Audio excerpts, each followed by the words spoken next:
ব্যস্ত রাস্তার মধ্যে হঠাৎই তৈরি হলো বিশাল গর্ত। মাটি ভেদ করে পাতালে ঢুকে গেল রাস্তার একাংশ। হঠাৎ ভয়াবহ এমন ধস নেমে রাস্তায় তৈরি হয়েছে ১৬০ ফুট গভীর একটি বিশাল গর্ত। ওই রাস্তার পাশেই আবার রয়েছে হাসপাতাল ও থানা। এতে মুহূর্তেই আতঙ্ক ছড়িয়ে পড়ে আশপাশে। বিশাল ওই গর্ত নিয়ে বিস্তারিত জানাচ্ছেন শেখ ফরিদ।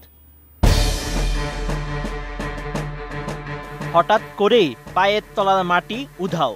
বিশাল সব রাস্তাঘাট, গাড়ি বাড়ি আচমকা দানব আকৃতির গর্ত রীতিমতো গিলে ফেলছে, যার কারণে ভয়ঙ্কর মৃত্যুর মুখোমুখি হতে হচ্ছে মানুষকে। আবার নিমিষেই পায়ের তলার মাটি সরে গিয়ে তৈরি হচ্ছে মৃত্যু ফাঁদ। ২৪ সেপ্টেম্বর সকাল ৭:১৫টার দিকে এমনই ঘটনা ঘটেছে থাইল্যান্ডের রাজধানী ব্যাংককে। এই সময় দেশটির রাজধানী সামসেন রোডে হঠাৎ ভয়াবহ ধস নেমে সৃষ্টি হয়েছে ১৬০ ফুট গভীর এবং প্রায় ১০০ ফুট প্রশস্ত একটি গর্ত। এর ফলে ঝুঁকিতে পড়েছে আশপাশের গুরুত্বপূর্ণ অবকাঠামো, বিশেষ করে সামসেন থানা এবং হাসপাতাল। নতুন বাংলাদেশ গড়তে এলো জুলফিকার স্টিল। জুলফিকার স্টিল, ইস্পাত দৃঢ় অঙ্গীকার।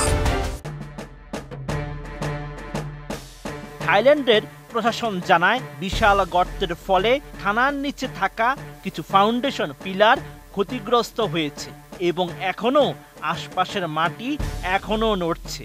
ফলে এলাকা ঘিরে রাখা হয়েছে এবং যান চলাচল বন্ধ করে দেওয়া হয়েছে ভাজিরা ও সাংঘিল রোডের মধ্যে।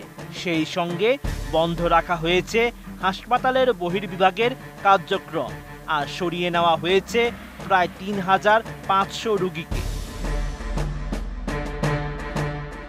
ব্যাংককের গভর্নর চার্চার্ড সিত্তিপুন্ত জানান, গর্তটি তৈরি হয়েছে ভাজিরা হাসপাতালের রেল স্টেশনের উপরের এলাকায়, যেখানে মাটি ধসে পাশের টানেলে পড়ে যায়। এতে আশপাশের অবকাঠামো ধসে পড়ে এবং পানির একটি বড় পাইপও ফেটে যায়। বিদ্যুৎ ও পানির সংযোগ বিচ্ছিন্ন করে দ্রুত ব্যবস্থা নেওয়া হয়েছে। এরই মধ্যে বিশাল গর্তটির কারণ অনুসন্ধানে তদন্ত শুরু করেছে মাস র্যাপিড ট্রানজিট কর্তৃপক্ষ। গর্তে দুটি বৈদ্যুতিক খুঁটি এবং পুলিশের একটি গাড়ি পড়ে গেছে বলে জানায় মেট্রোপলিটন ইলেকট্রিসিটি অথরিটি।